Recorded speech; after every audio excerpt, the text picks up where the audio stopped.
Another episode ng ating Badong Aratilis Vlogs. Pag-uusapan natin ngayon, ito po, no? BP Sara pumalag sa splice video ng kanyang speech na nagpapakita na naman na pagiging violente daw niya. Okay.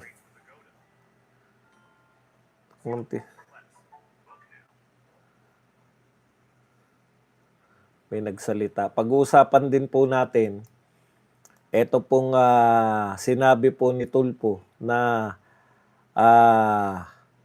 aalamin daw po niya kung sila po ba ay mag-iimbestiga pa sa Blue Ribbon Committee or ipapaubaya na lang kay Boying ang pag-iimbestiga o sa ombudsman na lang po ipapaubaya ang pag-iimbestiga dito po sa flood control corruption. Utang ng Pilipinas, nadagdagan na naman, naging 19.07 trillion na po ang utang ng Pilipinas. Malapit na pong mapantayan ni BBM. Ito pong utang sa loob ng 6 na taon ni Tatay Digong. No? Halos yung 4 na taon na utang ni BBM ay pantay na po sa utang na na-accomplish o na-acquire ni Tatay Digong sa loob ng 6 na taon. Yan po ang mga pag-uusapan natin at iba pang mga balita. Pero bago yan, kung bago ka pa lang dito sa ating channel, mag-subscribe ka na. Dahil ito lang ang tanging channel na may kinikilingan, may pinapanigan. Una sa balita, huli sa impormasyon, kaya ano pang hinihintay nyo? Pindot na, okay. Pag-usapan po natin, no? Unahin na natin kung ano po yung una rito sa ating Kodigo Penal. Okay. Sabi po ni Laila de Lima, hindi palusot ang pagiging confidential para ibulsa ang pondo.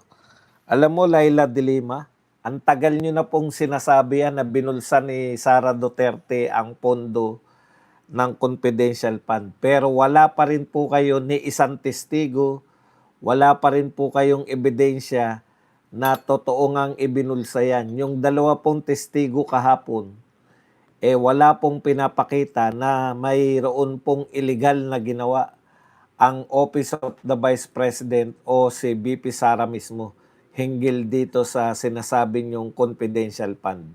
Hinihintay pa rin po namin, no? Ito po, nakita ko na po na ito raw po ayon po sa kanilang press conference na halos wala namang nanonood, pero sasagutin pa rin natin.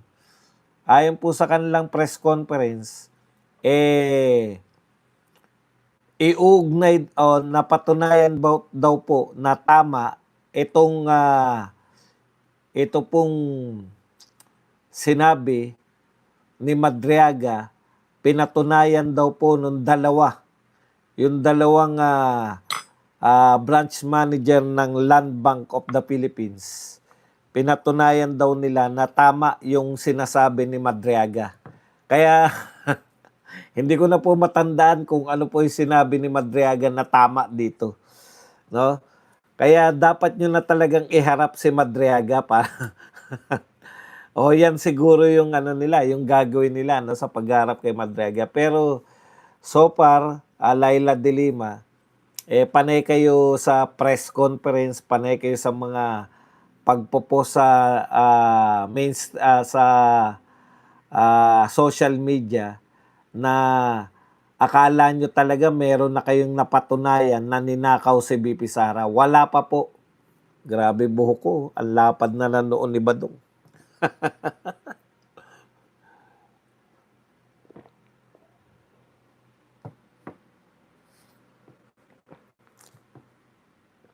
Kaya, sige, iharap nyo na po si Madriaga para magkaalaman na talaga.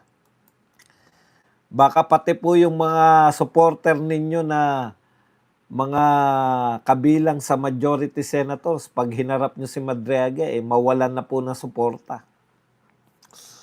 Okay. Dito po muna tayo sa balitang utang. Ang utang po ng Pilipinas ngayon ay 19.07 trillion. Ito na po ang pinakamalaking utang ng Pilipinas sa kasaysayan.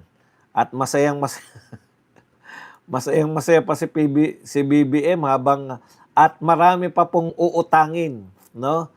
Ang problema po niyan, paano kaya babayaran niya ng susunod na presidente? Talagang uubusin eh. Okay. Kinumpara po natin si BBM na ba ang may mataas na utang o pinakamalaking utang? So far po, hindi niya pa naman nabibreak yung inutang ni Tatay Digong. Bakit po? Kasi po ang kabuuang inutang ni Tatay Digong sa loob ng 6 na taon ay 6.84 trillion.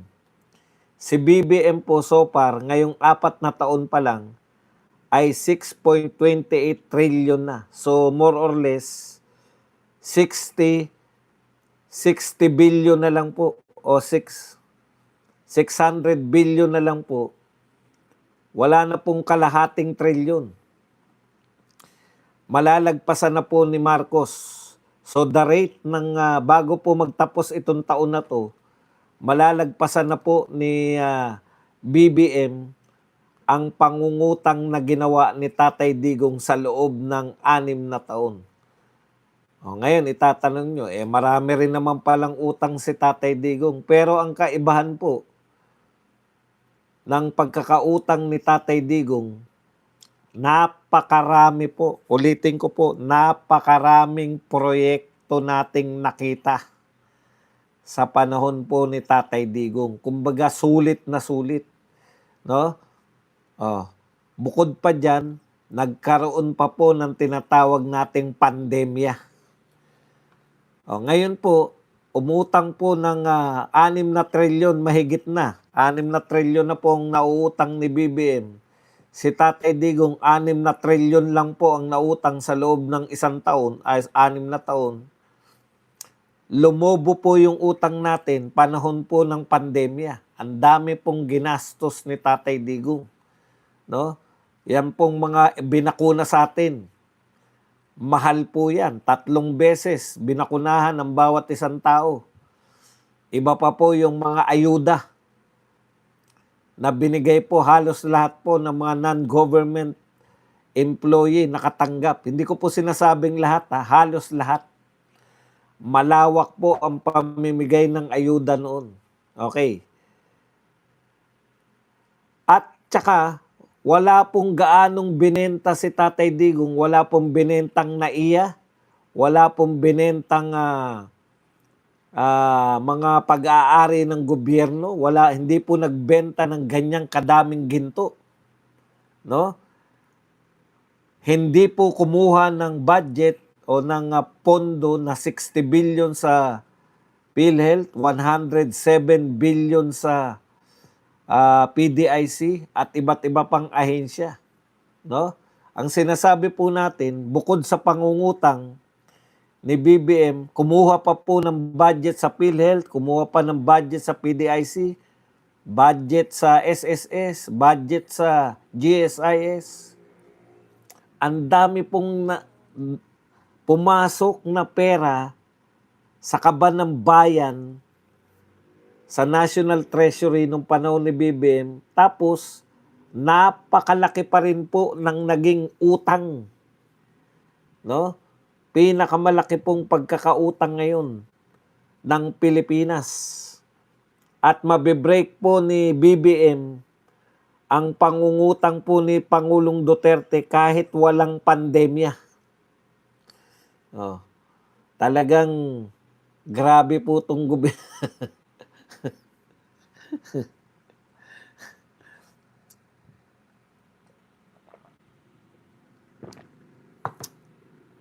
Wala naman po maipagmalaki o maipakita na naglalakihang proyekto para magkautang tayo ng ganito kalaki.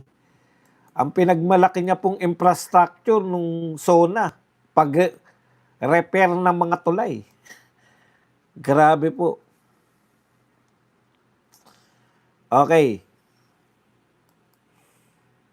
Punta po tayo rito sa mga mali-malita. Ito po, nanawagan po si BP Sara sa immediate na pagpapalaya kay Tatay Digong. Itatama po natin, no?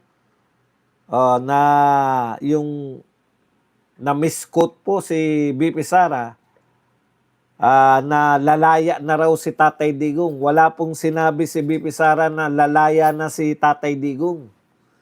Ang sinabi niya po, pangarap, parang pinagdugtong pangarap ng mga Pilipino na makauwi na si Tatay Digong. Tapos magkikita kami next week. O magkikita po sila.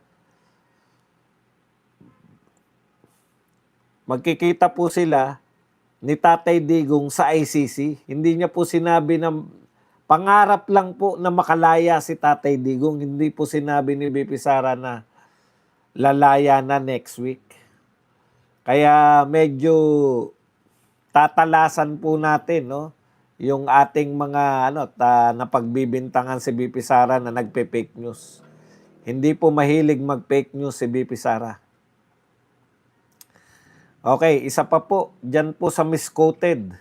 Alam nyo talaga to si Redon, violent mind na daw. Alam nyo, mukhang bata pa naman to si Redon, pero dahil sa pamumblema niya kay BP Sara, mukhang magkasintanda na kami na Redon. Problemado kay dito muna tayo, mamaya na muna yan. Meron lang tayong dagdag doon sa bakit po gustong-gusto na ni BP Sara. Meron po bang basehan, no? Si BP Sara na gusto niya nang palayain ng ICC si Tatay Digong. Ang sinasabi po ni BP Sara sa Rome Statute po o ang kasunduan na nag-create dito po sa ICC ay pwede pong sa 3 kaparaanan na mapalaya si Tatay Digong. Ano po yan? Okay, according sa Rome Statute, first, na siya po ay hindi flight risk. Ang isa pong nakakulong sa ICC, pwede pong mapalaya yan kung hindi naman po flight risk. Ikalawa, he does not and will not and cannot obstruct ongoing investigation. No? Wala pong kapangyarihan si Tatay Digong na ma-distract itong kasalukuyang investigasyon ng ICC. Wala na nga po siyang kapangyarihan. Di po ba? Okay, at ikatlo, ito po, asa na ba?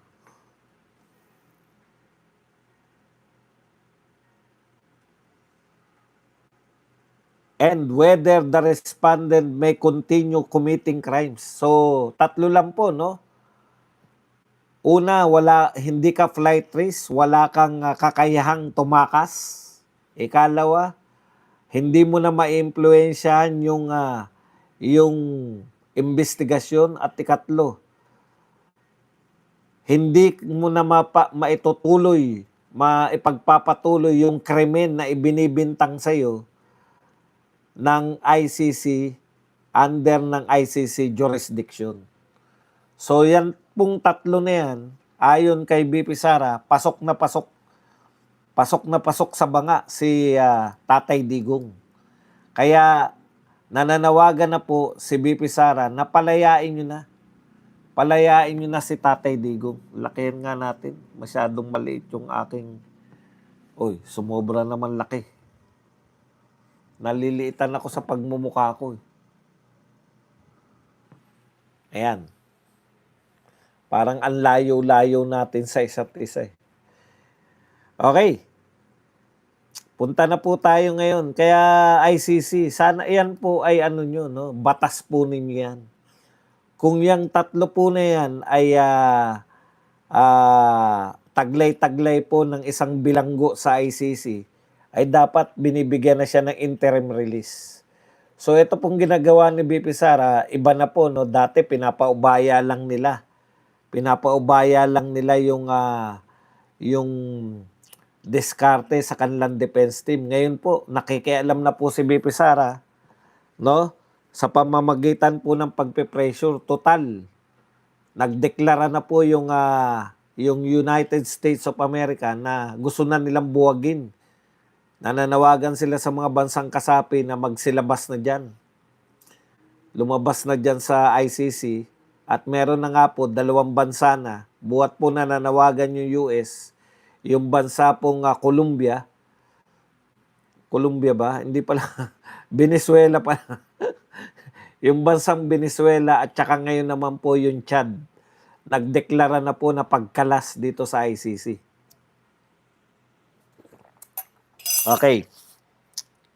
So sa dami po ng kaalyado ng United States of America ay inaasahan po na marami pong tatalima sa panawagan na to. No? Kakaiba po yung Pilipinas kasi po ang sitwasyon po natin, bagamat hindi tayo kasapi, nakikipagtulungan po yung ating pamahalaan dito po sa ICC. Kahit na po ay ikatwiran ni Auntie Claire na meron pa po tayong dapat pakikipag-ugnayan, yan po ay malaking kalokohan. Kaya nga po tinututulan niya ng dating Solicitor General na si Menandro Guevara at dahil diyan tinanggal po siya sa pwesto, no? Okay. Talagang very supportive. Supportive po ang pamahalaan ni Marcos, ni Pangulong Marcos laban sa mga Duterte. Katulad po nito sa impeachment, no? Dahil wala pong maipakita na ebidensya itong prosecution, tumulong na po ang Malacanang, pinabuksan, sila na po ang nagpabukas.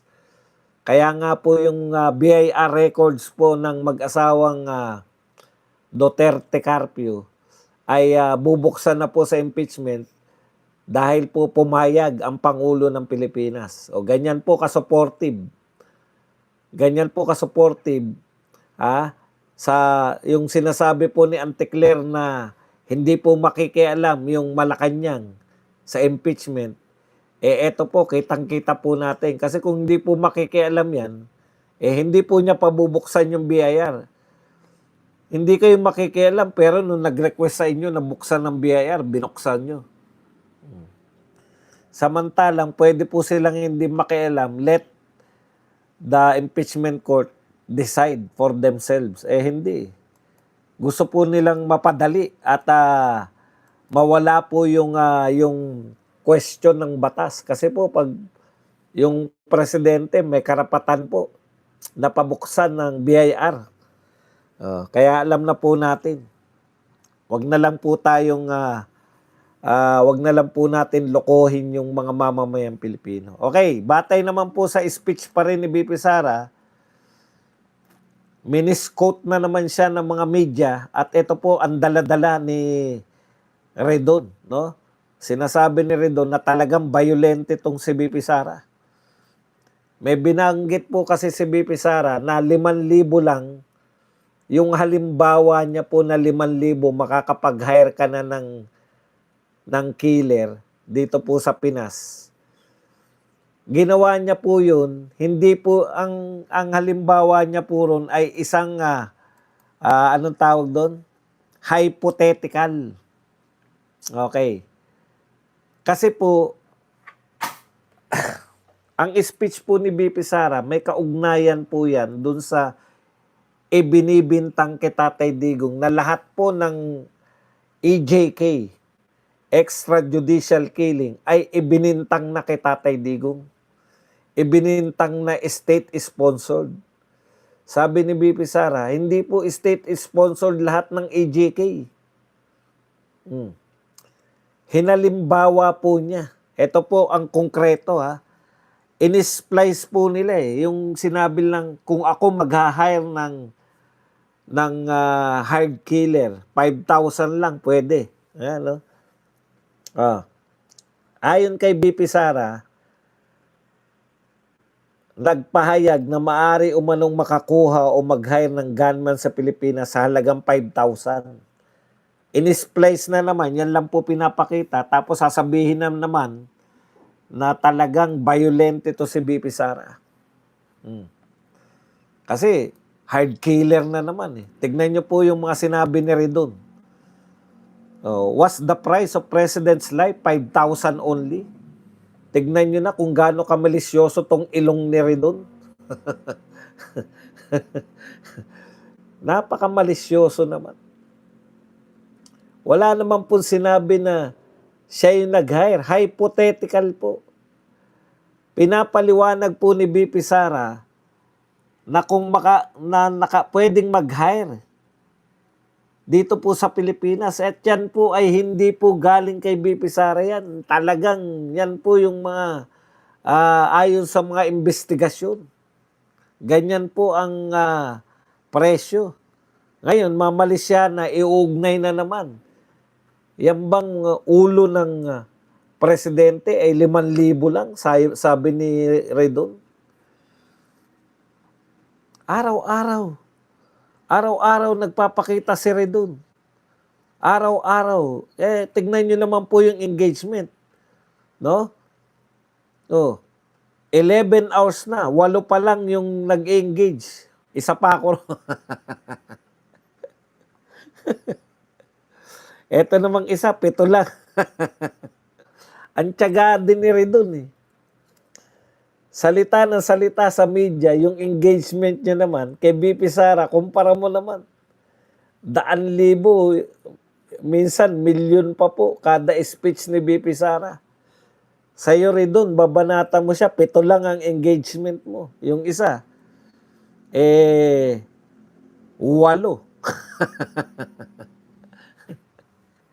Totoo po, dito sa X 8 lang yung nanood ng video ni Redon. Kasama pa ako ron. Nung binabanatan niya, kaya kahit na anong banat ninyo, olats pa rin kayo. Dahil yung nanonood kay BP Sara, 100,000 sa inyo, 8. Bakit nyo ini-splice? Bakit ayaw nyo ipakita? Ito po, para po sa kaliwanagan ng lahat, ang sabi po ni BP Sara, 5,000 lang ang pag-hire ng killer sa Pilipinas. Ginawa niya ang pahayag na ito sa isang rally sa kanyang amang si dating Pangulong Duterte sa Dahig. Ginawa niya ang pahayag sa konteksto, ito po yung kontekst ng pagtatanggol sa anti-drug campaign ng kanyang ama. Ito po yung eksaktong sinabi ni BP Sara. I have a husband. My husband has a mistress. Tignan niyo po yun. Kung yan po, in-splice na naman, pucha, sabihin, si BP Sara, yung asawa niya may mistress. Siya mismo nagsabi. Hindi po ganyan ang pakikinig sa speech. Buuin nyo. Ito po ang kabuang sinabi ni BP Sara, I have a husband. My husband has a mistress. I can hire a gunman for 5,000 pesos to kill the mistress. This is how bad gun violence in the Philippines is. And that is, again, yes, EJK. So, how can you say that all your listed victims, all your listed complainants are supposedly victims of drug war? That is supposed to be a crime against humanity. Yun po yung sinasabi ni BP Sara, kung yung napatay, dahil siya po ay nag-away yung mag-asawa, nag-hire po yung asawa dahil sa buwisit sa babaerong mister, EJK din po yun. Kasama po ba yun sa war on drugs ni Tatay Digong? Direkta niya pong kino-question yung logic nitong mga taga-ICC.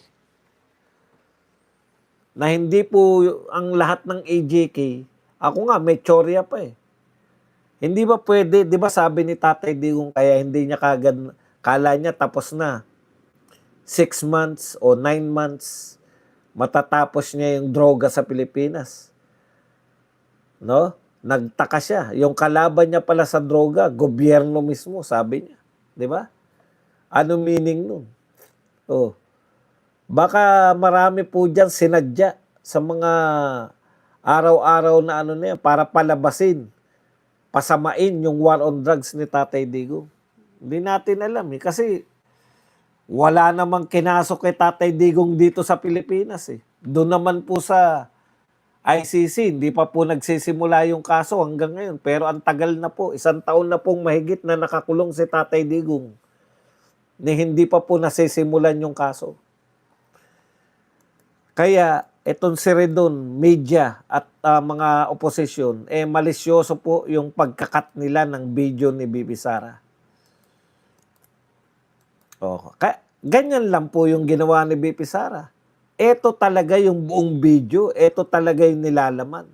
O ngayon, may nagrereklamo pa sa Splice video, di ba? Ni Pia Cayetano, sinasabi nila na Splice. Gayahin nyo si Bibi Sara. Akusahan nyo na in-splice yung video niya at ipakita ninyo yung buong video at ipaliwanag nyo.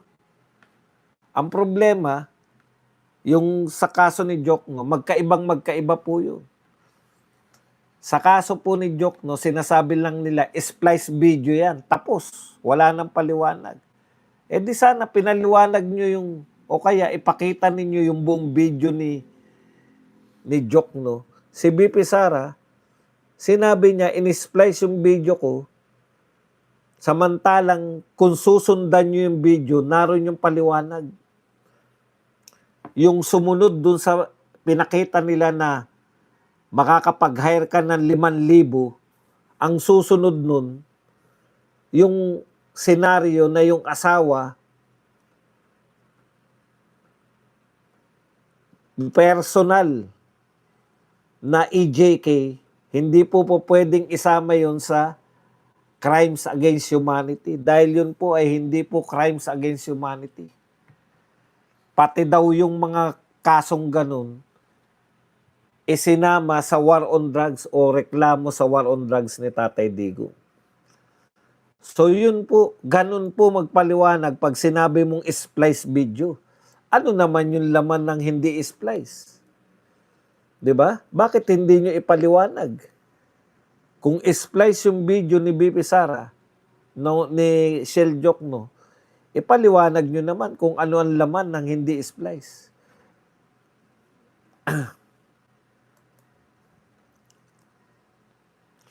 Okay. Punta na po tayo rito sa kay Erwin Tulfo. Alam mo, nakakatakot tong ginagawa po ni Erwin Tulfo. Talagang, balikan nga natin yung sinabi ni Bitag. Ben Tulfo.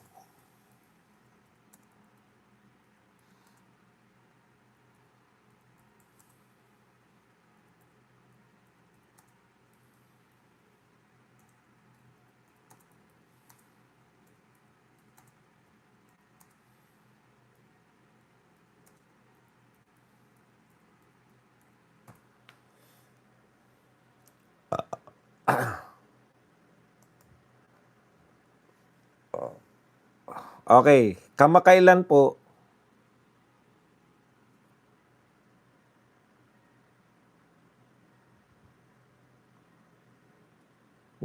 pag English talaga tanong ko, hindi kami nagkakaunawaan. Is either barok ako mag-English.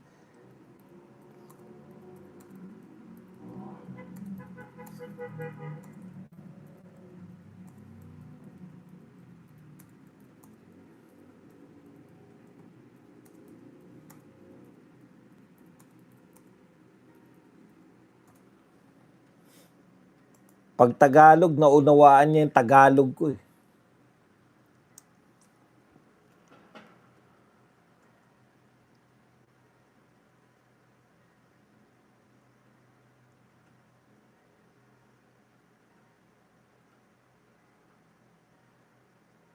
Okay.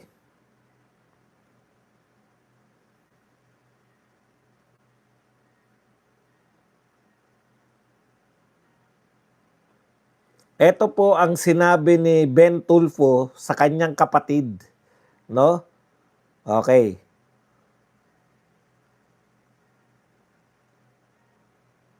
Nilinaw na Ben Tulfo na hindi niya minamaliit ang kanyang kapatid. Ngunit nagtaka siya kung bakit ang isang baguhan o neophyte senator ay inilagay sa posisyon.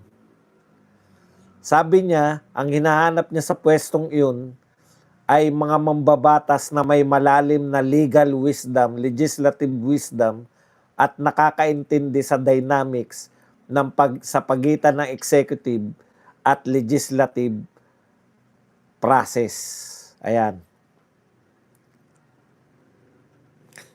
So, ang sinasabi po nito ni Ben Tulfo, nagtataka siya, eto kapatid niya to kung meron pong nakakaalam ng kakayahan ng isang kapatid, ng isang tao, yung kapatid niya, at saka magkasama po sila nito sa programa, di ba? Kaya kilala niya po yung capacity. Parang ako po, yung mga kasama ko sa programa, kilala ko na yung kapasidad nila di ba?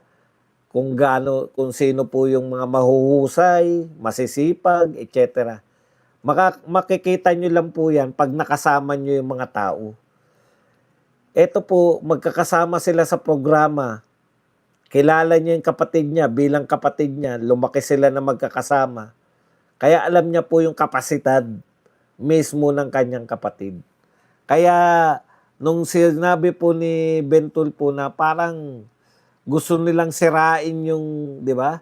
Yun yung punto niya Gusto nilang sirain yung political career. Yun yung basa ko sa pag-question ni Ben Tulfo. Kasi sikat yung mga kapatid niya Napaka-popular.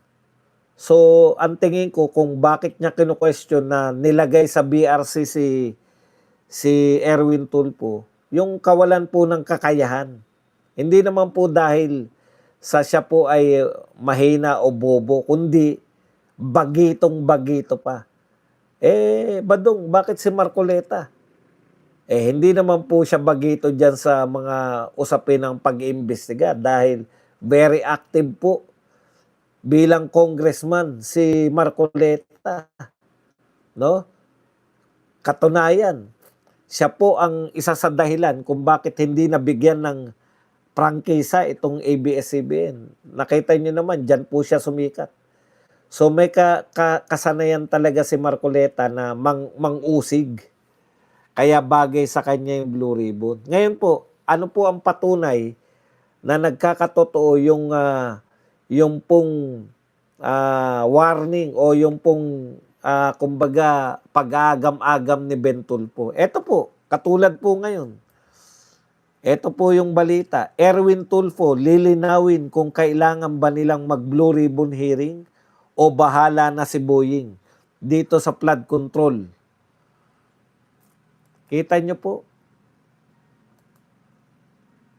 Miski yung composition, parang yung basic po na magkakahiwalay po. Hindi po kayo tauhan. No? Ito muna, sige, pakinggan muna natin sinasabi niya.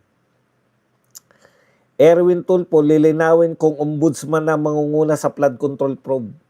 Makikipagpulong umano sa susunod na linggo sina Senate President Sherwin Gatchalian. Tignan nyo naman po, isa pa putong Senate President.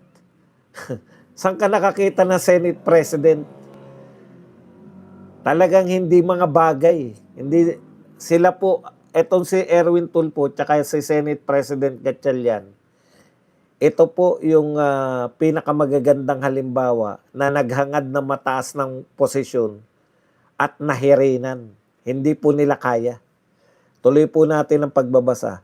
Makikipagpulong umano sa susunod na linggo sina Senate President Sherwin Gatchalian at Senate Blue Ribbon Committee Chair Erwin Tulfo kay Ombudsman Jesus Crispin Boying Remulla upang linawin kung ipapaubaya na sa Office of the Ombudsman ang investigasyon sa umano'y mga anomalya sa flood control project. Nakita niyo po? Makikipagpulong siya. Sinama niya pa yung Senate President. Ngayon lang po ako nakakita ng Senate President at Blue Ribbon Committee Chairman na manghihingi ng payo. Ano po ibig sabihin ng makikipagpulong? Manghihingi po sila ng payo kay Boying. Kung mag-iimbestiga pa bala sila o papaubaya na lang kay Boying. Anong klaseng Senado meron tayo sa pamumuno ni Sherwin? Maling-mali yan, Sherwin Gatchalian, yung ginagawa mo sa Senado. Ang Senado po ay separate. Ang Senado po ang pangalawa sa pinakamataas na posisyon. Pagkatapos po ng Presidente at ng Vice President, Senado na po. Tapos hihingi po kayo ng payo sa Ombudsman. Bakit po? Separate kayo. Yun mismong konsepto na separation of powers. Hindi po alam ni Erwin at saka ni Sherwin Gatchalian. Bakit po kayo makikipagpulong sa Ombudsman? Wala po kayong kinalaman sa bawat isa. Iba po ang trabaho ng Senado. Iba po ang trabaho ng Ombudsman. Ngayon lang ako nakakita. Ginawa po ba ni Enrile yan? Bilang Senate President, makikipagpulong siya sa Ombudsman para itanong kung mag-iimbestiga pa ba kami o ikaw na bahala. Wala po yan. Ginawa po ba yan ni Hubito Salonga? Kausapin yung Ombudsman para itanong kung mag-iimbestiga ba kami o ikaw na bahala.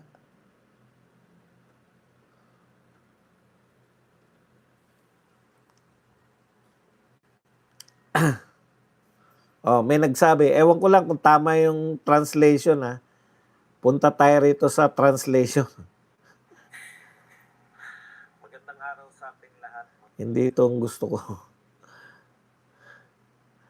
Baka mali naman yung translation ko eh. Okay.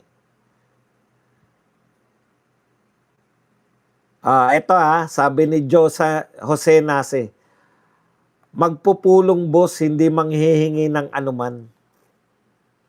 Di ba? Sige. Total, pinipilosopo mo. Ituloy natin yung pagbabasa. Ayon kay Tulfo,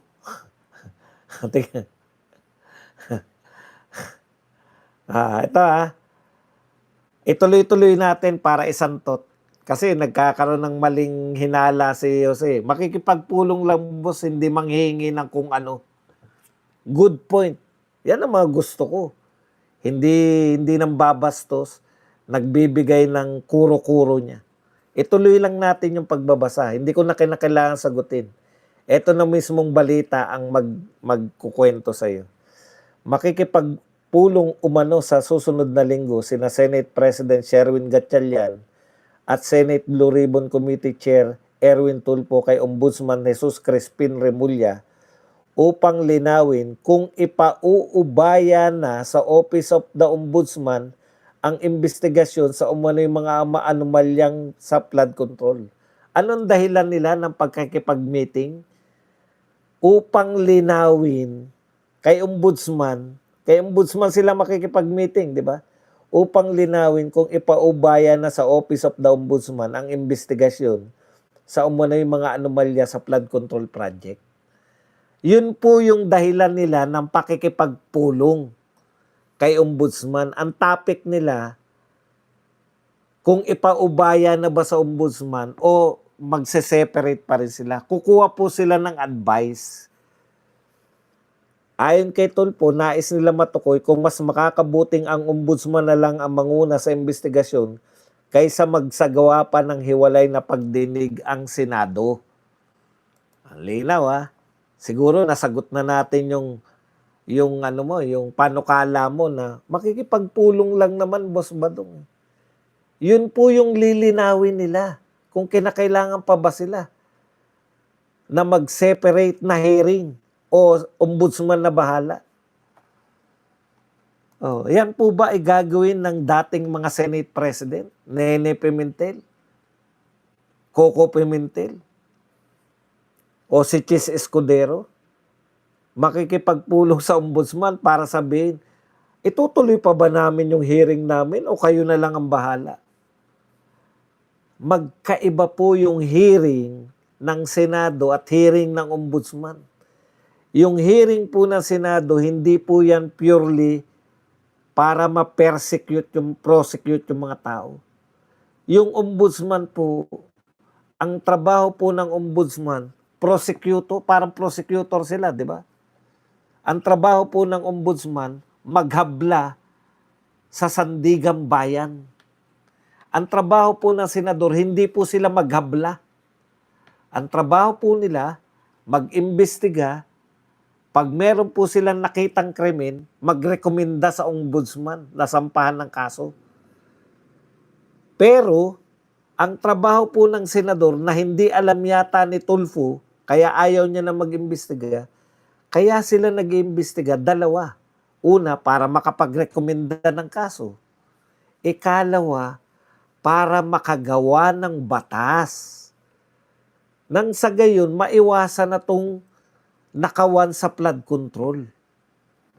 Katulad ng ginawa, pinakamagandang halimbawa natin, yung nakaraan, yung may silbi pang mga blue ribbon, yung blue ribbon ni Ginggona. Sila ang nag-imbestiga sa PDAF at natuklasan nila, ginagamit yung mga NGO, pinaglalagakan ng pera ng mga congressman at ng mga senador, ginagamit po yung NGO na itinayo, legal na NGO, popondohan nila para makapagnakaw lang ng pera. So, pagkatapos po nun, nagdeklara na bawal ng pondohan yung mga NGO, so napigilan na po yung paraan ng pagnanakaw sa NGO. Kaya po nag-iimbestiga yung Blue Ribbon Committee. Hindi lang po sila nagrekomenda na sampahan ng kaso. Nagrekomenda rin po sila o gumawa rin po sila ng batas para sa susunod, hindi na po makaroon ng pagnanakaw dyan sa kanilang inimbestigahan. Ang inimbestigahan nila, NGO, ginagamit, nilalagyan ng pondo ng mga congressman at mga senador. Kita nyo po, wala na pong isyong ganyan. Bakit? May batas na eh. Bawal nang pondohan yung mga NGO. Kaya nga NGO eh. Oh.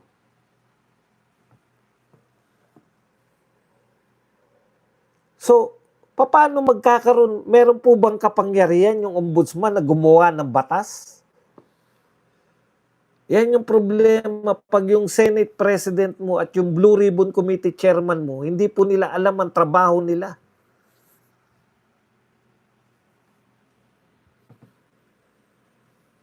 Hindi nyo po pwedeng sabihin na hindi na kayo mag-iimbestiga kasi nag-iimbestiga na yung ombudsman. Eh, anong gagawin yung batas para mapigilan yung pagnanakaw sa flood control? Yun po yun. Gagawa kayo ng batas para sa ganun, yung nakita ninyong problema, ano ba yung nakikita natin so far? Ako po, hindi po ako senador, pero may nakikita na akong problema. Buhat nung nag-imbestiga si Senator Marcoleta, maski yung investigasyon ni Ping Lacson. Ano po? 25% to 30% ang katkong ng mga congressman at ng mga senador na kung sino yung nag-propose, sa kanya mapupunta yung katkong.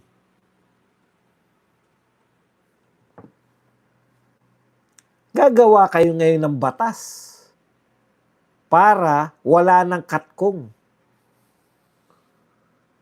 Bakit nga sila nagkakaroon ng katkong? Pag ikaw ang nag-endorse, ikaw ang nag-propose, ikaw ang nag-insert, may katkong ka.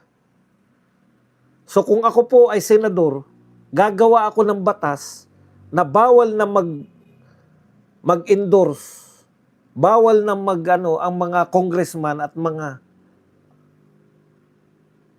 senador para wala silang katkong. Purely DPWH Yung mag-implement niyan, sila yung maglalagay kung saan merong flood control. O kung ano pa mang pagawain. Kakatwiran nila yan. Yung mga tipong ganun, halimbawa lang po yun. Oh, bakit mo ipapaubaya yan sa ombudsman? Wala namang kapangyarihan yung ombudsman na gumawa ng batas. Para saan po yung mag-iimbestiga kayo? Tapos wala naman pala kayong gagawing batas. Kayo pa, ngayon, hindi ko talaga maintindihan. Separation of powers, hindi nila alam. Tungkulin nila bilang senador, hindi nila alam. Ang tatapang ng mga yan, ang tatapang tumukis ng mga yan,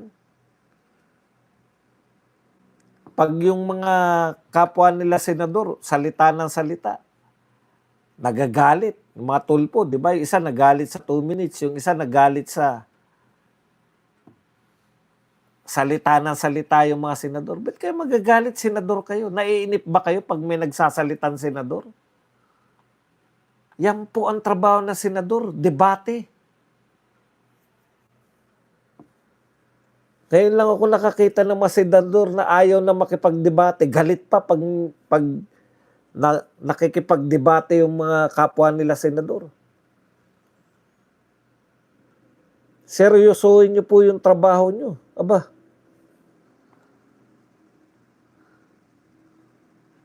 Okay, ikalawa. Bakit mas gusto natin na mag-imbestiga yung Senado kaysa sa Ombudsman? Di po natin nakikita yung investigasyon ng Ombudsman. Bigla na lang lalabas na, meron ng warrant of arrest si Marcoleta. Susunod, huhulihin na si Marcoleta. Ikatlong araw, nahuli na si Marcoleta. Hindi natin alam kung bakit hinuli, kung bakit nakakulong. Kung sa Senado po yan, mapagtatanggol mo yung sarili mo, alam po ng tao, pinakulong yan. Halimbawa, madalas magpakulong tong mga congressman nung panahon na sila ay nag-iimbestiga. Alam po ng tao, pinakulong yan dahil pro Duterte yan. Pinakulong yan dahil hindi nagustuhan yung sagot. Pinakulong yan. Ang tao nagpapasya. Kung tama yung ginawa nila o hindi. Kay Marcoleta, sa ombudsman lang. Sinabi ng ombudsman na may probable cause. Sabi ng naman, okay din, may probable cause din. Nakakulong na ngayon. Di natin alam kung paano pinagtanggol yun.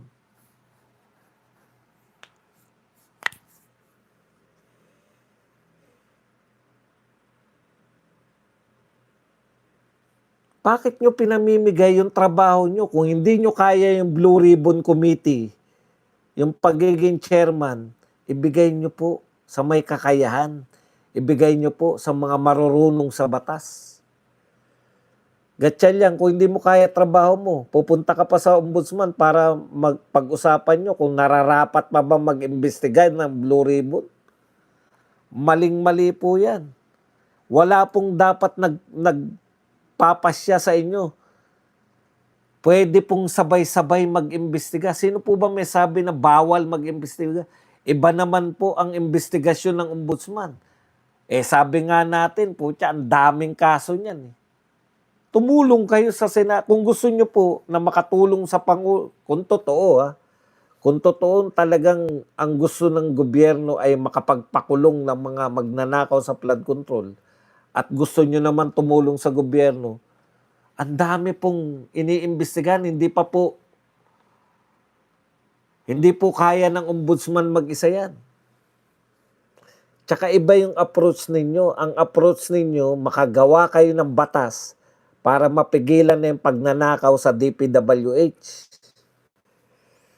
Iba naman po yung ombudsman. Ang ombudsman naman po, para silang prosecutor. Naghahanap sila ng ebidensya. Meron silang hinala na itong tao na to, tao ng gobyerno, magnanakaw, gagawan nila ng kaso, sasampahan nila ng kaso sa Sandigan Bayan. Ibang-iba po kayo sa Senado. Huwag nyo pong paghaluin. Hindi po kayo tauhan ng ombudsman. Kaya hindi po kayo dapat sumusunod sa kanila. Tinanggap mo yan, Blue Ribbon Committee. Alam mo ang trabaho mo. Wala ka palang balak gawin dyan sa Blue Ribbon Committee.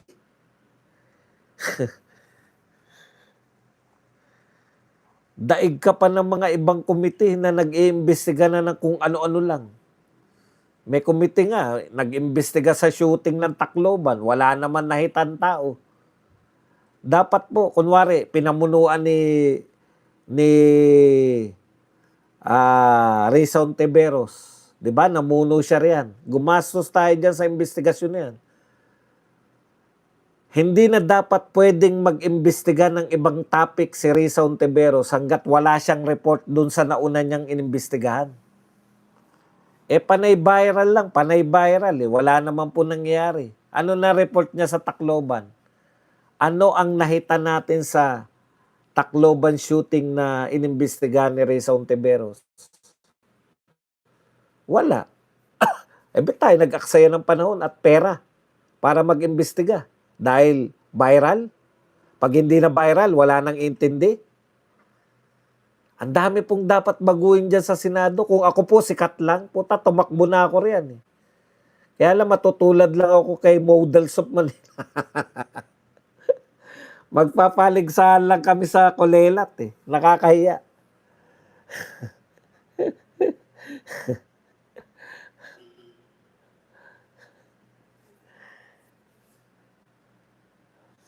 Okay. Tingnan natin, baka may natitira. Actually, marami pa akong topic. Bukas na lang yung iba para hindi natin. Hindi tayo mabibitin. Meron pa akong topic rito na wala na tayo oras para may chance naman kayo na mapakinggan natin. Yan lang po ang ating topic. Pwede na kayong magtanong, magbigay na reaksyon at higit sa lahat, pwede po kayong magpakape. Maaga pa naman, bakit